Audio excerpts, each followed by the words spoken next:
రత్నగిరికి ఒక 3rd class ticket ఇవ్వండి. త్వరగా వెళ్ళండి, రైలు కాలిపోతుంది.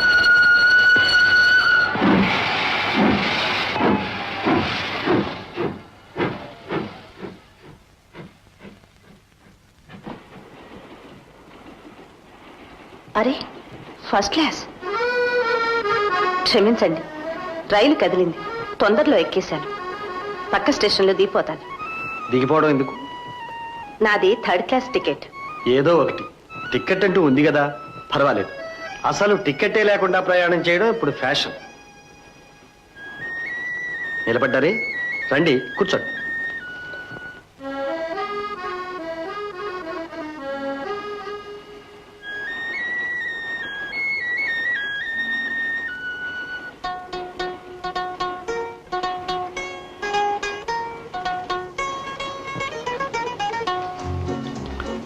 ఆరెంజ్.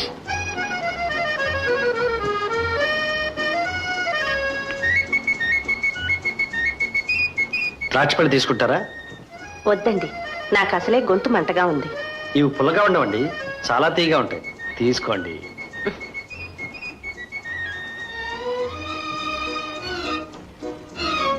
ఎలా ఉందండి? తీగానే ఉంది. అయితే ఇంకో 4 తీసుకోండి. No thanks.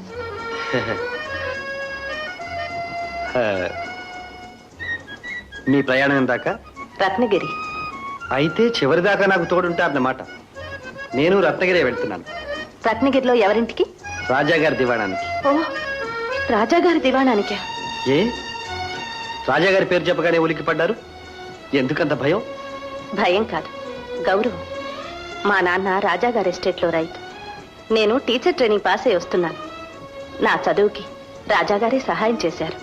వారి బంధువుల ముందు కూర్చోవడం ఏం మర్యాద? అబ్బాయి, నేను వారి బంధువులు అనుకుంటున్నారా? కాదండి, కూర్చోండి. నేనేదో చిన్న ఉద్యోగానికి వెళ్తున్నానండి. ఓ, అలాగా? అవును. మిమ్మల్ని చూస్తే అలా లేరండి. మీరు మాత్రం పల్లెటూరు పిల్లలాగా ఉన్నారా? కాలం మారిపోయిందిలేండి.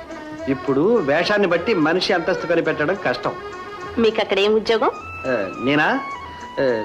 నేను ఎలక్ట్రీషియన్ అండి. దీపాలు ఆరిపోతే బాగు చేసి వెలిగిస్తూ ఉంటాను. అదే వైర్స్ అవి కనెక్ట్ చేస్తూ ఉంటాను.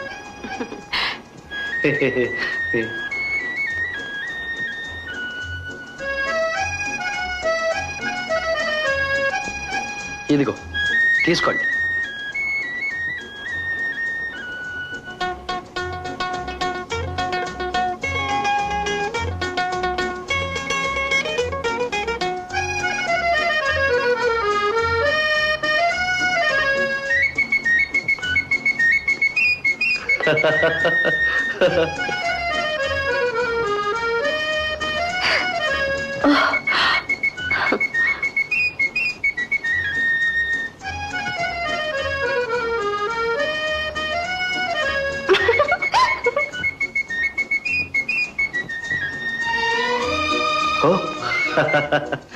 ఇద్దరం ఒకే పప్పులో కాలు వేశాం.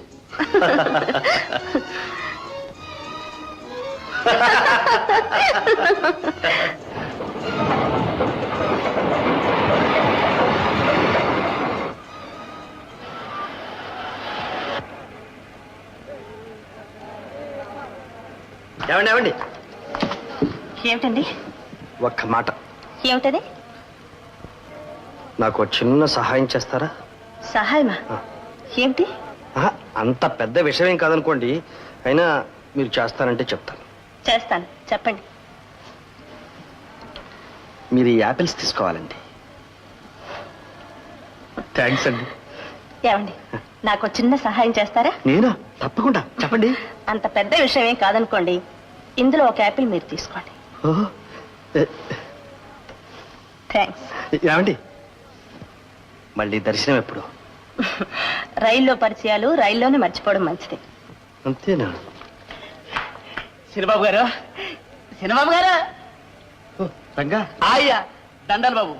ఏటి బాబు అడుచుతుండరా? నీకోసం చూస్తున్నా రంగా. నాకు తెలుసు బాబు, నా కోసం చూస్తారని నాకు తెలుసు. అబ్బా, ఎంతకాలం అయింది మిమ్మల్ని చూసి. ఎంతగా మారిపోయారు, అచ్చం సీమధరలాగా ఉంటారు. కార్లో కూకోండి, నేను సామాన్లు అట్టుకొచ్చేస్తాను. అయ్యా పెద్దబాబు గారు, పెద్దబాబు గారు, సినబాబు గారు వచ్చారండి, సినబాబు గారు వచ్చారే. బాబు,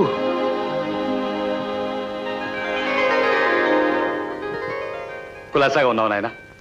మీ ఆరోగ్యం ఎలా ఉంది నాన్నగారు? నువ్వు దగ్గర లేకపోతే నా ఆరోగ్యం ఏం బాగుంటుంది చెప్పు. ఇప్పుడు నువ్వు వచ్చేసావుగా, ఇంకా నాకు ఏ అనారోగ్యం ఉండదు. బాగా అలసి వచ్చినట్టున్నావు, తొందరగా స్నానం చేసిరా, భోంచొద్దు కానీ. నాకు భోజనం అక్కర్లేదు నాన్నగారు. అదేంటి నాయనా?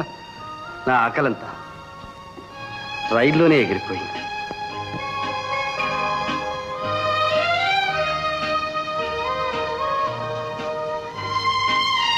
రామ్మ, భోంచొద్దు గాని. వద్దు నాన్న, ఆకలి రైల్లోనే ఎగిరిపోయింది. ఓహో, టికెట్ డబ్బులకి రైల్లో భోజనం కూడా పెడుతున్నారా? ఆనందంలో ఆకలి దప్పులే మర్చిపోయి ఉంటాం. పోలేమ్మా, పొద్దుపోయింది, పోయి పడుకో. నిద్రైనా వస్తుందా లేక అది కూడా రైల్లోనే ఎగిరిపోయిందా? పోతే మట్టుకే నాన్న, అంతకంటే విలువైందే దొరికింది. ఏమిటి మాది?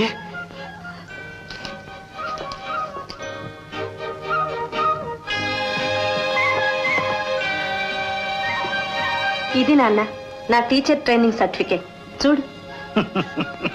అది నాకేం తెలుస్తుందమ్మా, దాని లాభ నష్టాలు ఏమిటో నీకే తెలియాలి.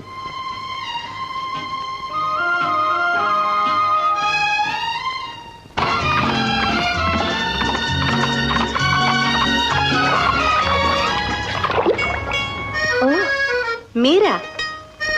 ఇదేమిటి? ఈ గుర్రం ఎక్కడిది? ఇదా జమీందార్ గారు ఇచ్చారు, తోటలో అవి చూసిరమ్మని. ఓహో, తోటలో కూడా ఎలక్ట్రిక్ లైట్లు వేస్తున్నారా? మీరుండగా ఇంకా లైట్లు ఎందుకండి? మ్మ్హ్మ్. అంతవరకు వచ్చిందా? ఏ తప్ప?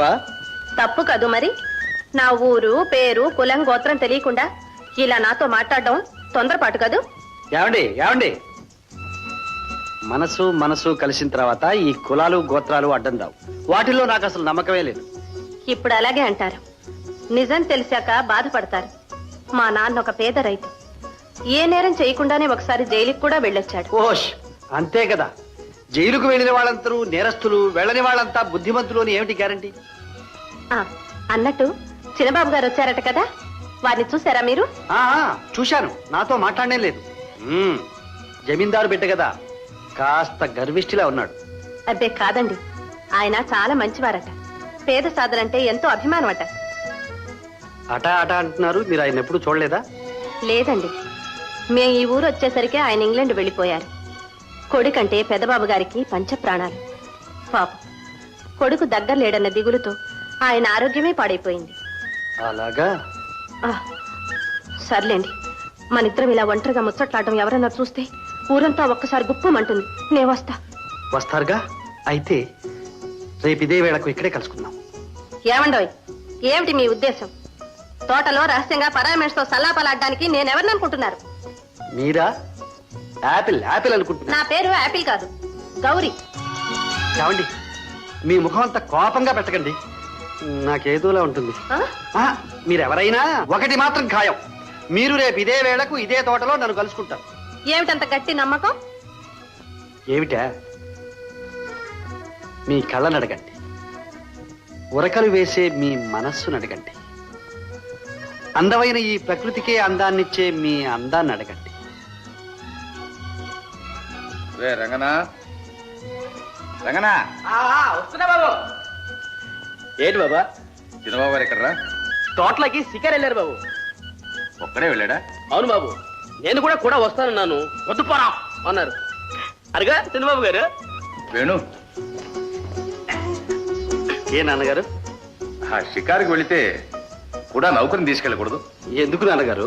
నేనే చిన్నపిల్లవాడినా దారి తప్పిపోవడానికి? అది కాదు బాబు, వెంట మనిషి లేకుండా వెళితే అది మన దర్జాకి లోపం కదా. నాన్నగారు, కాలం మారుతుంది, కాలంతో పాటు మనము మారాలి. పేదలు ధనికులు అనే భేదం పోయి రాజులు రైతులు ఇచ్చిపుచ్చుకొని కలిసిమెలిసి బ్రతకవలసిన రోజులు వస్తున్నాయి. ఇవన్నీ అనుభవం లేని ఆదర్శాలు. చేసుకున్న వారికి చేసుకున్నంత అన్నారు. పూర్వజన్మ కర్మను బట్టి కొందరు ధనికులు అవుతారు, కొందరు పేదలు అవుతారు, కొందరు సుఖపడతారు, కొందరు కష్టపడతారు. ఉన్నవాళ్ళు లేని వాళ్ళని కనిపెట్టి ఉండాలంటే ఒప్పుకుంటాను, కానీ అందరూ సమానం అంటే మాత్రం అది అర్థం లేని సిద్ధాంతం. నాన్నగారు, ఆవేశపడకండి. ఏదో లేనా, ఇంత వయసు వచ్చాక ఇప్పుడు మారాలంటే అది నా వల్ల అయ్యే పని కాదు. తప్పో ఒప్పో నా తరం ఇలాగే పోని. ఇలాంటి అర్థం లేని సిద్ధాంతాల వల్లనే అశాంతి పెరిగిపోతుంది. చూడు, సింగపూర్ నుంచి మేనేజర్ ఉత్తరం రాశాడు. అక్కడ మన రబ్బర్ తోటలోని పని వాళ్ళు జీతాలు హెచ్చించమని ఒత్తిడి చేస్తున్నారట. ఎంత ఇచ్చినా ఇంకా కావాలి కావాలంటే ఎంతనిస్తాం? ఆశకి అంతే ఎక్కడిది? చూడు వేణు, నువ్వు ఒకసారి సమయం చూసుకుని సింగపూర్ వెళ్ళి ఇవన్నీ సర్దుబాటు చేసిరా.